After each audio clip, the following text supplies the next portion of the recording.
ये आकाशवाणी गोरखपुर है। अब रवा सभे सोने निगम से समाचार सुनी।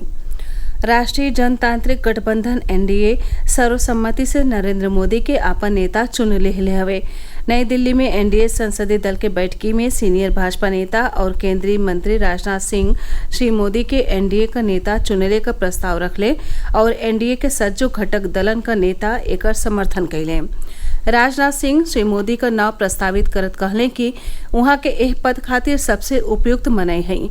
वहां के कहनी कि एक गठबंधन कौनो मजबूरी नहीं बलुक हमार प्रतिबद्धता हवे। प्रस्ताव का समर्थन करत केंद्रीय मंत्री अमित शाह कहले कि ई खाली एनडीए संसदीय दल के बैठकी में बैठल नेता लोगिन का नहीं बलुक एह देश के 140 करोड़ लोगिन का इच्छा हो।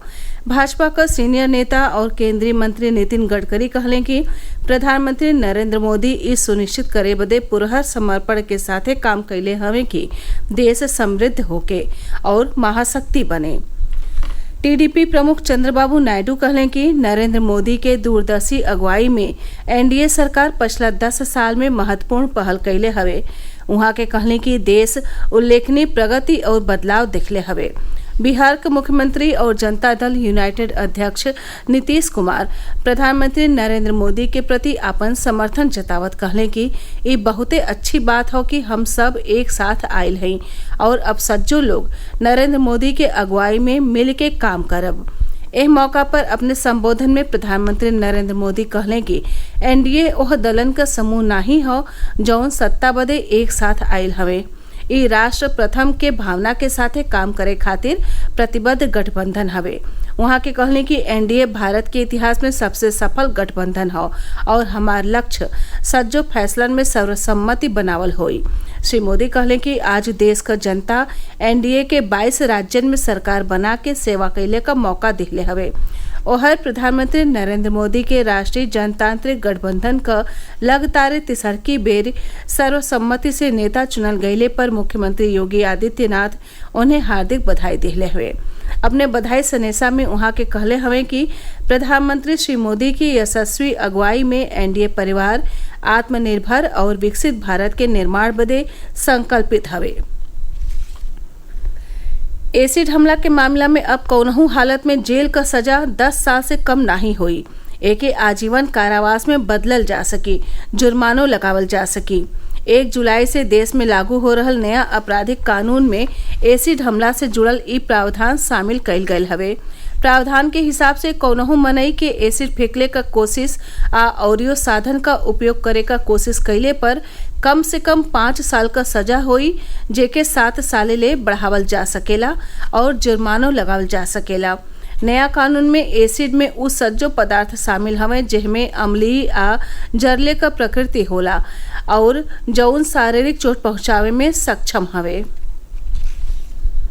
बुंदेलखंड विश्वविद्यालय के तत्वावधान में अगला 9 जून के राज्य स्तरीय संयुक्त बीएड प्रवेश परीक्षा 2024 का आयोजन कइल जा रहल है।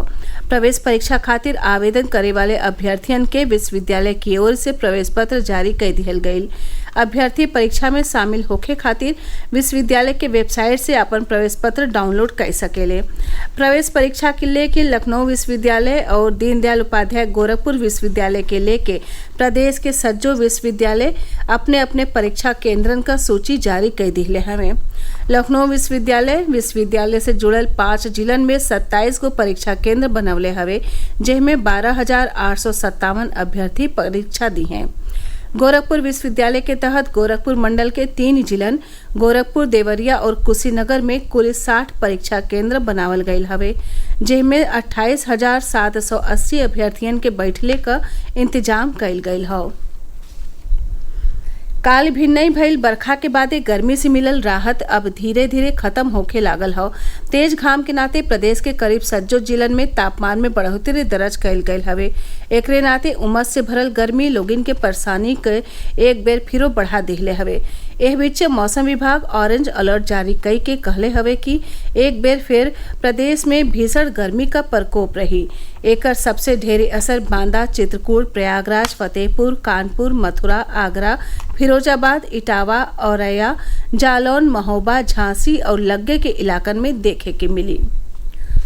फतेहपुर जिला के खागा कोतवाली इलाका में कानपुर प्रयागराज राजमार्ग पर आज अमृतसर से कोलकाता जा रहल एगो कार बेकाबू होकर गड्ढा में गिर गई। ऐसे कार में सवार 3 जने का वहीं जुके मौत हो गई। पुलिस सूत्र बतौले कि मरे वाले अमृतसर जिला के सुल्तान बिंद थाना के मतेवाड़ा गांव का रहोइया रहले। एकरे साथ ही इस समाचार बुलेटिन पूरा भइल। नमस्कार।